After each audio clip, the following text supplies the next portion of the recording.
2 a.m. I was sound asleep in the guest room at my sister Sarah's house. Today had been a wonderful day spent with Sarah's family after such a long time. My husband David had to work early the next morning, so I decided to spend the night at Sarah's with our son Jake. Jake was sleeping in the kids' room with his cousins. The quiet suburban night was peaceful, with nothing but calm, uneventful hours passing by. That's when Jake woke up in the other room. He needed to use the bathroom. He walked down the dark hallway with small footsteps. And then it happened. Jake saw it. Sarah's husband Mark was standing in front of my bedroom door, quietly locking it. Mark checked his surroundings and then went back to his own room. Jake finished using the bathroom and came back. As he passed by my room, he noticed something was wrong. He tried turning the doorknob. It wouldn't open. "Mommy," he called out in a small voice, but I was fast asleep and didn't notice. Jake knocked on the door several times, but still no response. Fear started rising in him. "Mommy can't get out. Uncle locked the door. What should I do?" Jake looked at his smartwatch with trembling hands. "I have to call Daddy." His little fingers worked desperately. David's cell phone rang at home. A call in the middle of the night. Jake's name appeared on the screen. He had a bad feeling. David frantically answered the phone. "Jake, what's wrong?" he asked, and heard his son's trembling voice. "Daddy, Mommy's door won't open. Uncle locked it. Mommy can't get out." David froze. Mark, could he really? He asked his son to calm down and tell him what happened. Jake said he'd seen Mark lock Mommy's door. A chill ran down David's spine. "Listen carefully, Jake. Go back to your room right now and lock the door. Daddy's coming to get you and Mommy. Don't leave your room until I get there, no matter what. Understand?" "Okay, Daddy," Jake answered quietly. David immediately called my cell phone. My phone rang on the nightstand. I woke up groggily and looked at the screen. It was David. "Hello, David, what's wrong at this hour?" I answered in a sleepy voice. "Emily, get out of that house right now." My husband's voice was urgent. It was the most tense voice I'd ever heard from him. I was instantly wide awake. To my confused self, David practically shouted, "Mark locked your door. Jake saw him. He's trying to assault you. Get out now." All the blood drained from my body. "What are you talking about?" I asked back in a trembling voice. I really couldn't believe it. Mark, trying to assault me? How could that be? But David's voice was dead serious. This wasn't a joke. This was real. I rushed to the door in a panic. I turned the doorknob. It wouldn't turn. I tried pulling. I tried pushing. It wouldn't open. The door was really locked. "David, the door won't open." "It's locked," I told him in a shaking voice. "Get out through the window, now." "I'm on my way," David shouted. "But what about Jake?" I said, and the answer came back, "Jake locked himself in his room. He's safe. You get out first. Hurry." I headed for the window. My hands were shaking so badly I couldn't unlock the window properly. After several tries, I finally got it open. I looked down. Second floor. The ground below was grass. I had no choice but to jump. "David, I'm scared," I said. "Jump. I'll be there in 10 minutes. Hurry," my husband's voice urged me on. I grabbed the window frame and leaned out. Then I jumped. The moment I landed, sharp pain shot through my ankle. But I got up. I had to run. Dragging my leg, I ran to the front of the house and waited there for my husband. Meanwhile, inside the house, Mark was opening my bedroom door. Clutching a spare key. "Emily," he called my name. No answer. He entered the room to find no one there. The window was open. Looking down outside, he could see me standing in front of the house. Mark's face twisted. I stood trembling in the darkness in front of the house. My ankle throbbed with pain, but more than that, fear consumed me. Mark was inside the house. Jake was inside too. I could see Mark's shadow moving through the window. He knew I'd escaped. What if he went to Jake's room? Just the thought made my chest tighten. Then I saw car headlights. David. The car stopped with a screech of brakes, and David jumped out. "Emily," he shouted, running toward me. I threw myself into my husband's arms. "David, Jake's still inside," I cried. "I know. I'm going to get him right now," David said, holding my shoulders. We both ran toward the house. David pounded violently on the front door. His shouts of "Open the door" echoed through the quiet residential street. After a moment, Mark opened the door. A surprised expression appeared on his face. "David, what do you want at this hour?" he asked with feigned innocence. "You know what you did. You locked Emily in her room," David said in a low voice. Mark shrugged. He had an expression that said he didn't know what we were talking about. But David didn't back down one bit. "Jake saw you locking the door. My son called me." Mark's face changed color. "That little brat," I heard him mutter quietly. David pushed past Mark and entered the house. I followed right behind. "Jake, where are you?" David called out. "Daddy, I'm here," came a small voice from the direction of the children's room. David ran up the stairs, and I desperately followed. The pain in my ankle didn't matter. David stopped in front of the children's room door. "Jake, it's Daddy. Everything's okay now." The door slowly opened. Jake stood there with his face all puffy from crying. "Daddy," he said, jumping at him. David picked up his son. I also rushed to Jake and hugged his small body. "Mommy, are you okay?" Jake asked in a trembling voice. "I'm fine, Jake. You saved Mommy. Thank you so much." At that moment, a voice came from behind. "Get out of my house," Mark was shouting from the bottom of the stairs. David turned around, still holding Jake. "We're leaving right now. And I'm calling the police." Mark laughed through his nose. "The police? What crime?" "You locked my wife in her room. You tried to sexually assault her." David's voice was quiet but filled with anger. "Do you have proof?" Mark said with a confident expression. "Jake saw you. You think a 4-year-old's testimony counts as evidence?" Mark sneered. David said nothing but took out his cell phone. Then, staring straight at Mark, he began calling the police. At that moment, another voice was heard from the top of the stairs. "What's going on?" My sister Sarah appeared in her nightgown. I looked at my sister's face. "Sarah, did you know?" I asked in a trembling voice. My sister stood there silently. That silence said everything. "Sarah, answer me. Did you know Mark was trying to assault me?" My voice grew louder and louder.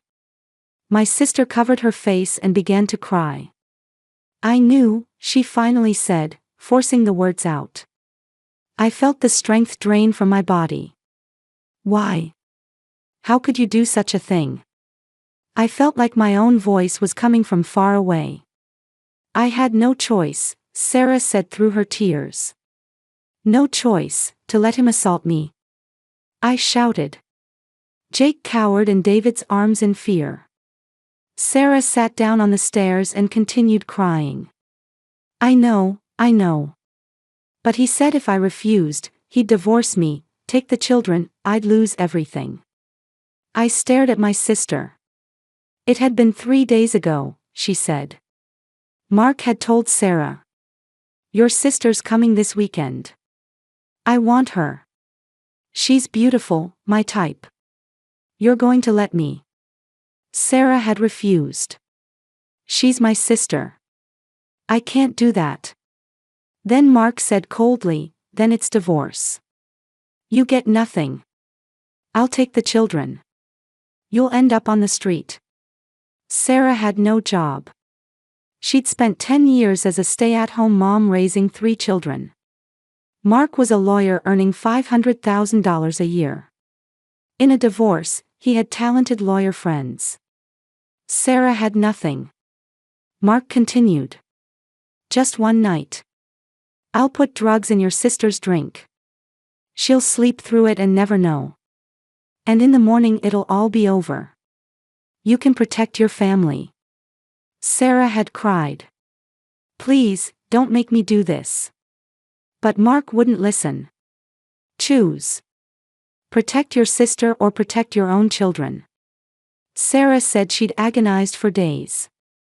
Spent sleepless nights. And finally, in fear and desperation, she'd chosen to go along with Mark's demands. To sacrifice me for her own children. He said he'd take my children, Sarah said through her tears. I have no money, no job. He has power. So I thought if I could just endure one night, my family would be safe. I'm a terrible person. I know. I'm not asking for forgiveness. David's call connected. This is the police, what's your emergency? A voice could be heard. David began explaining the situation. This man locked my wife in her room. He was planning to sexually assault her. My 4-year-old son witnessed him locking the door. Mark stood with his arms crossed. Still not losing his confident expression. Do what you want. I'm a lawyer. I know the law inside out. You have no proof. 15 minutes later, the police arrived. The patrol car's siren echoed through the quiet residential neighborhood. Lights began coming on in neighboring windows. 2 police officers entered the house. Please explain the situation, one officer said. David told them everything. That Mark had locked my door, that Jake had witnessed it, that I'd escaped through the window. The officer turned to Mark. Is this true, Mr. Mark? Mark shook his head. It's a complete misunderstanding. I was just checking the door locks. For security. At 2 in the morning, the officer asked. As the owner of this house, I have the right to check any time, Mark answered. The officer looked at Jake. Son, can you tell me what you saw? Jake poked his head out from David's arms. I went to the bathroom. And Uncle Mark was there. He was at Mommy's door, and he used a key to lock it. Then he went back to his room. Jake's voice was small but clear. You really saw this? The officer asked gently. Yes, I saw it. That's why I tried to open Mommy's door, but it wouldn't open. So I called Daddy, Jake answered. The officer stood up and turned to Mark. Mr. Mark, could you come with us to the station? We'd like to ask you some detailed questions. This is ridiculous. I'm a lawyer. I know my rights, Mark shouted. But the officer remained calm. You have the right to remain silent. Anything you say can and will be used against you in a court of law. You have the right to an attorney, he stated. Mark was handcuffed and put in the patrol car. Watching this, I breathed a sigh of relief for the first time. A heavy silence fell over the house. Sarah remained sitting on the stairs, continuing to cry. I stood in the entryway with David and Jake, looking down at my sister. How had things come to this?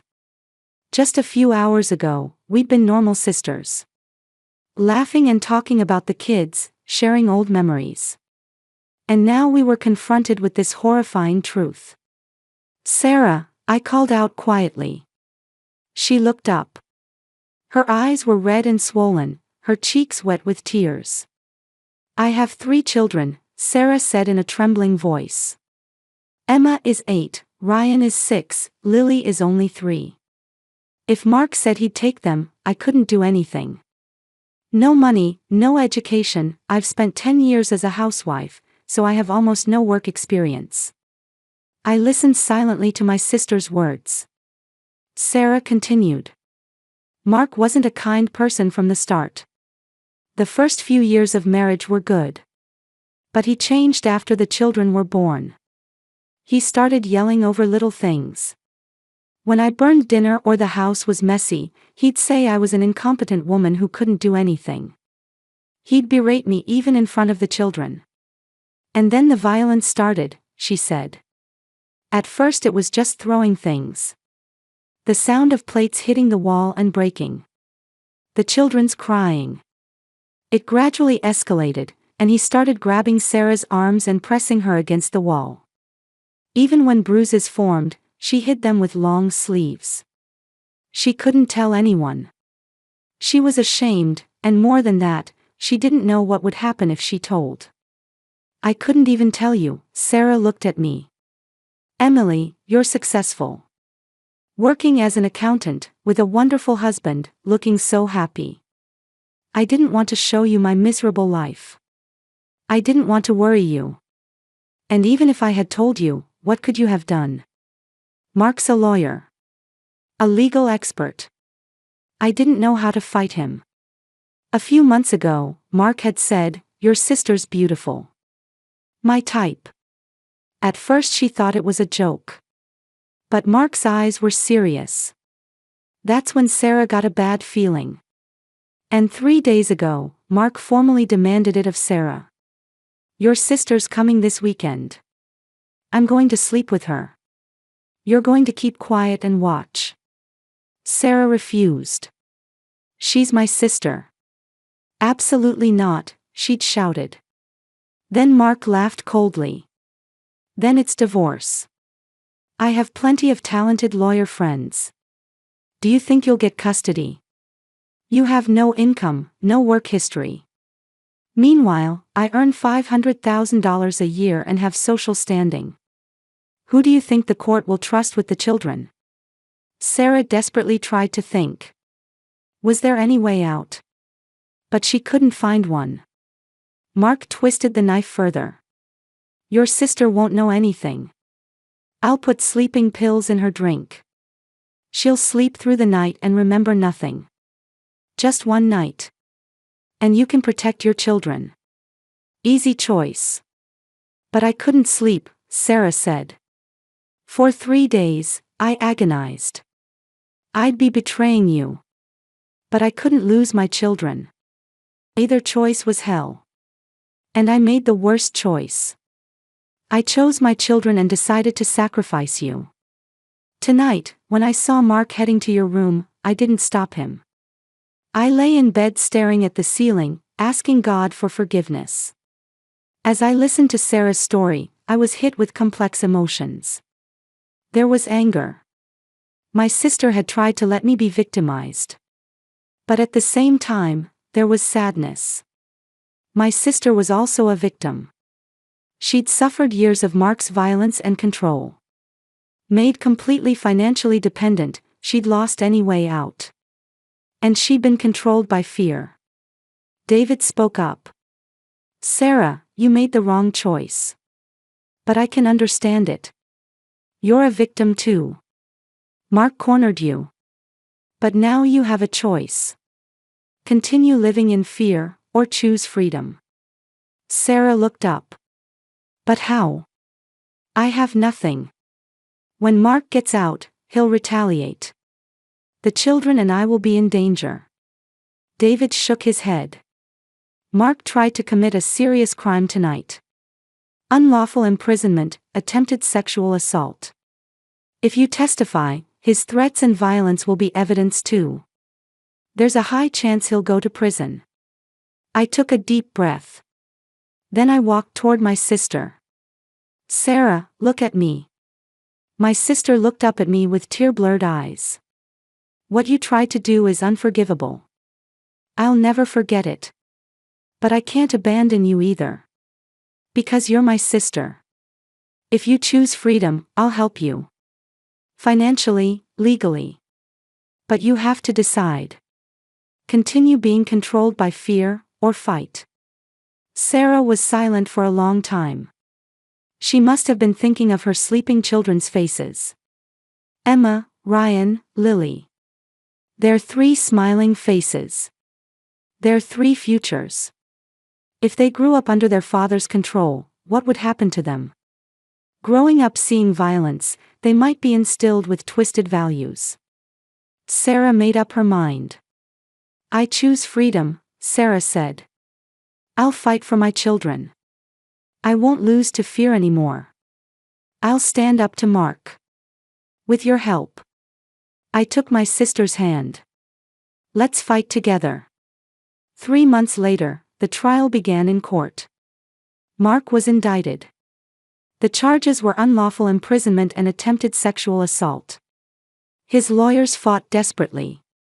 They claimed insufficient evidence. They kept repeating that a 4-year-old's testimony wasn't credible, it was a misunderstanding, he was just checking the door lock. But the prosecution had strong evidence. First, Jake's testimony. Small as he was, he spoke clearly. I saw Uncle Mark lock Mommy's door. Then Mommy's door wouldn't open. So I called Daddy. Jake's innocent words moved the jury. Next, my testimony. Being woken by my husband's call, the door not opening, escaping through the window. A doctor's note for my sprained ankle was also submitted. And most important of all was Sarah's testimony. Sarah told everything in court. The violence from Mark. Years of threats. And the conversation 3 days before. That Mark had declared he would assault me. That he'd threatened Sarah to make her acquiesce. That he'd said he would put sleeping pills in my drink. She told everything without hiding anything. Mark's face grew pale. The lawyers tried to object. But Sarah's testimony was specific and consistent. Furthermore, photos of old bruises remaining on Sarah's arms and records of threatening messages from Mark were also submitted as evidence. The jury's expressions were stern. On verdict day, the jury returned a guilty verdict. The judge quietly announced, the defendant, Mark Johnson, is hereby sentenced to 10 years in prison for the crimes of unlawful imprisonment and attempted sexual assault. Murmurs spread through the courtroom. Mark sat there in shock. I held Sarah's hand. My sister was quietly crying. But those tears weren't only sadness. They were also tears of liberation. The long nightmare was finally over. David was holding Jake. Our son waved his little hand at us. This little hero had started it all. His courage had saved me, saved my sister, and saved the children's future. As we left the courtroom, I took a deep breath. The outside air felt fresh. This was a new beginning. The wounds were deep and might never completely heal. But we were alive. And we were free. That was enough. After that, Sarah started divorce proceedings. Mark's lawyers resisted, but with Mark himself in prison, they didn't have the same power as before. The court ruled in Sarah's favor. Full custody of the 3 children, Emma, Ryan, and Lily, was given to Sarah. A restraining order was issued against Mark. Even after serving his sentence, he wouldn't be allowed near the children. Child support was set at $5,000 per month. Mark didn't know if he'd be able to return to work as a lawyer after getting out of prison, but at least he was legally ordered to pay. Sarah breathed a sigh of relief. She could raise the children with this. At least there was an economic foundation. But what about the house? Sarah asked me anxiously. That house is in Mark's name. I have nowhere to go. I took Sarah's hand. Come stay with us. David and I will convert the guest room into a children's room. You and the kids can stay as long as you need until you get settled." Tears welled up in Sarah's eyes again. "Thank you, Emily. I don't know how I can ever make this up to you." "You don't need to make anything up," I said. But that was a lie. Deep down, I still hadn't completely forgiven my sister. That night, Sarah had tried to let me be victimized. That fact wouldn't disappear. But at the same time, I understood that my sister had also been a victim. Hatred and sympathy mixed together, complex emotions swirled inside me. Still, I couldn't abandon my sister. Blood ties aren't easily broken. The following week, Sarah and her 3 children moved into our house. David didn't complain once. He kindly welcomed the children and told Jake to get along well with his cousins. Jake was a little confused at first. He remembered that terrifying night. But children adapt quickly. He soon started playing with Emma, Ryan, and Lily. The house became lively. Mornings we woke to the children's laughter, and nights we ended the day looking at the 4 children's sleeping faces. Sarah helped with housework, cooked meals, and gradually regained her vitality. But sometimes, in certain moments, a frightened expression would cross her face. She'd overreact to sounds or suddenly freeze. The trauma remained deep. One night, Sarah and I were alone in the living room. The children were all asleep. Sarah, holding her teacup with both hands, began speaking quietly. "Emily, I've started going to counseling. To a therapist David recommended. At first I was resistant. But after going, I feel a little lighter." "That's good," I answered. Sarah continued. "The therapist says I was controlled by Mark all along. Not just physically violent, but mentally too. So I couldn't make normal judgments. That's why I tried to sacrifice you. But that's no excuse. What I did can never be forgiven." I took a sip of tea. To be honest, even now I sometimes remember that night and get scared. If Jake hadn't woken up. If David hadn't arrived in time. I don't know what would have happened. When I think about it, I can't stop shaking. Sarah looked down. "I'm sorry. I'm so sorry." "But Sarah," I continued. "It's also true that you made the right choice in the end. You testified in court. You exposed Mark's crimes. That took courage. You overcame your fear. I acknowledge that." Sarah looked up. "Thank you, Emily. Your kindness is saving me." 3 months passed. Sarah began looking for work. Having spent more than 10 years as a housewife, her options were limited. But she didn't give up. She interviewed at many companies and finally got a clerical job at a local accounting firm.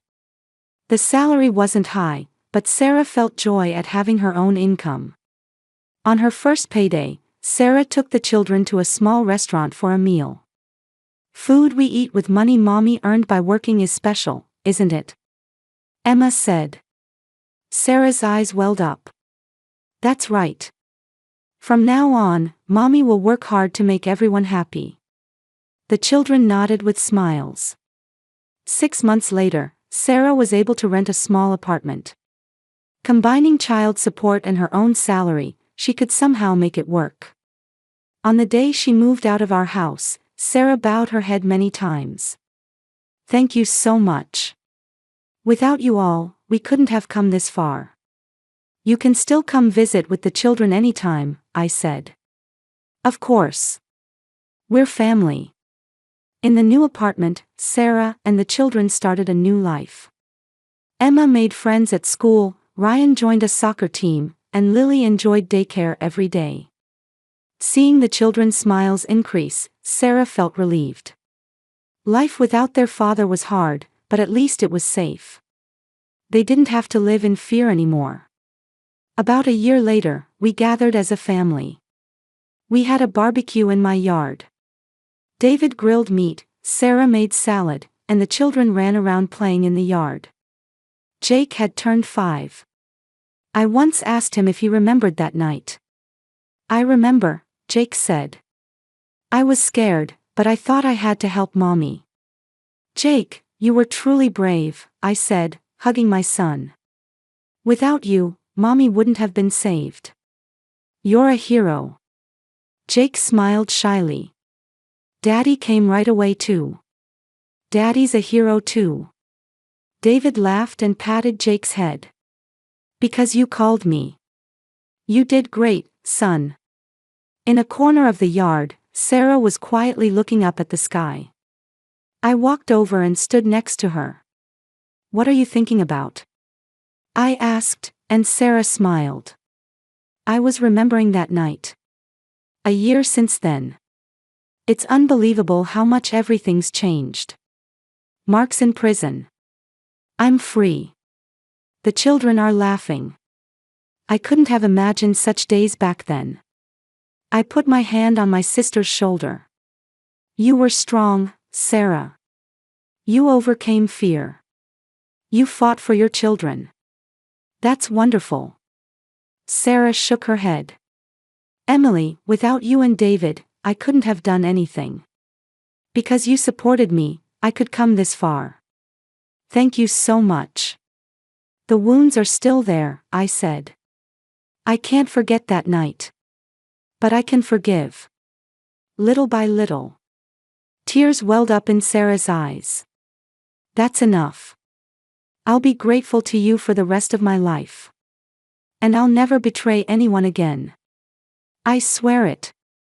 At dusk, the children's laughter echoed in the yard. Jake, Emma, Ryan, Lily, all 4 were playing tag.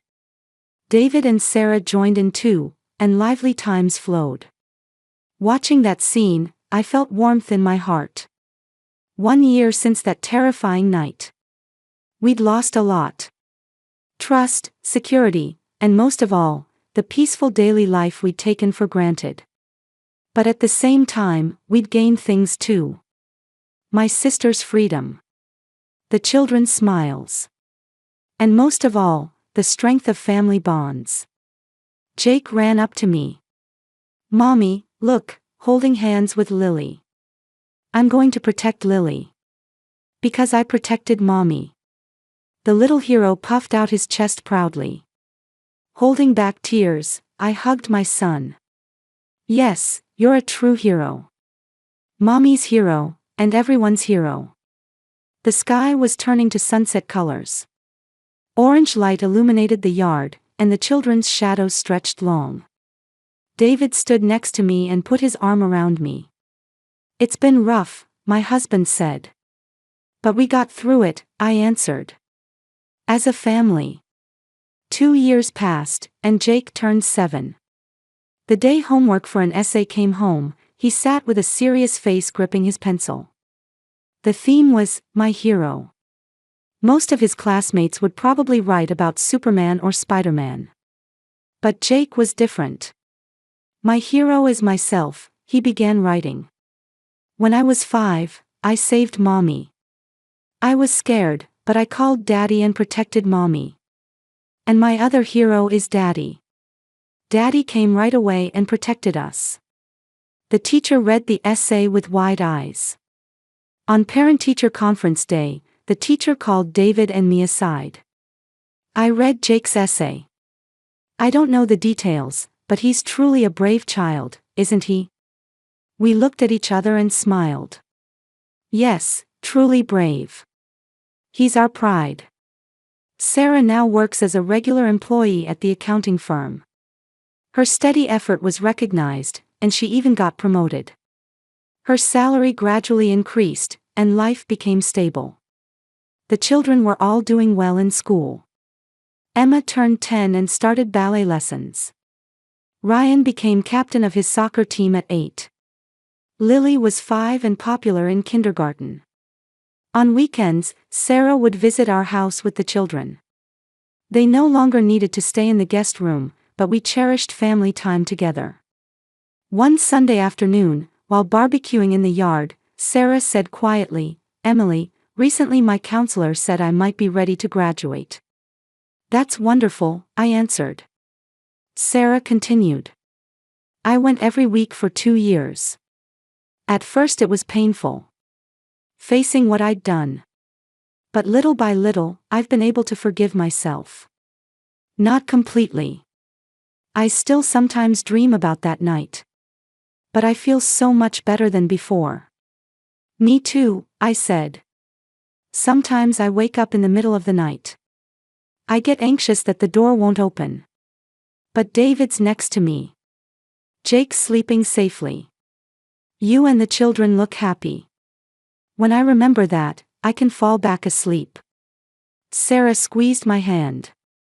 Emily, I think we were really lucky. That night, the worst didn't happen. Jake woke up. David rushed over. And most of all, you didn't abandon me. An ordinary sister wouldn't have forgiven me. But you were different. I shook my head. I didn't forgive easily. Even now, I can't say I've completely forgiven you. But you know, it's exhausting to keep holding on to hatred. It's better to look forward and live. If you and the children are happy, that's enough. Tears filled Sarah's eyes. Thank you. Thank you so much. At that moment, the children came running noisily through the yard. Jake was in the lead, with Emma, Ryan, and Lily chasing after him. Look, Mommy! Jake shouted.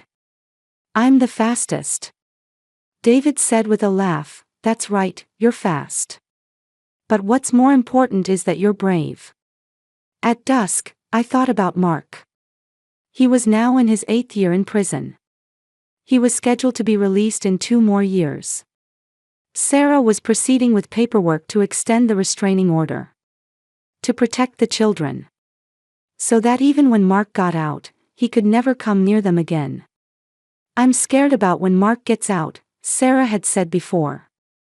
I answered, it's natural to be scared. But you now aren't the you from back then. You've become strong. You've become independent. And most of all, you're not alone. We're here. Sarah wiped her tears and nodded. That's right. I'm not alone anymore. Under the night sky where stars had begun to shine, we gathered around the table in the yard. David poured wine, and Sarah and I toasted. The children joined with juice. What should we toast to? David asked. To family, I answered. And to new beginnings. The sound of glasses touching rang quietly into the night. 2 years since that terrifying night. We'd come a long way. The wounds remained, but they'd also become part of us. As proof that we'd overcome. Jake sat on my lap. Mommy, when I grow up, I want to be a police officer. To help people in trouble. I stroked my son's hair. That's a wonderful dream. I'm sure you'll be an amazing police officer. Because you already have experience helping someone. The 2 a.m. phone call. The locked door. The escape through the window. And a little hero's courage. It all seemed like yesterday and also like the distant past. But what was certain was that we'd survived. And now we were happy. The night breeze caressed my cheek. The children's laughter echoed in the yard. David's warm hand rested on my shoulder. I could see Sarah's peaceful smile. This was our new normal. The peaceful time on the other side of fear. That night, I was betrayed by my sister. But my sister was also a victim. And now we walk together. As sisters. As mothers. And most of all, as survivors. The future is bright. At least bright enough to have hope. That was enough. Under the starry sky, wrapped in the warmth of family, I thought from the bottom of my heart, I'm glad to be alive.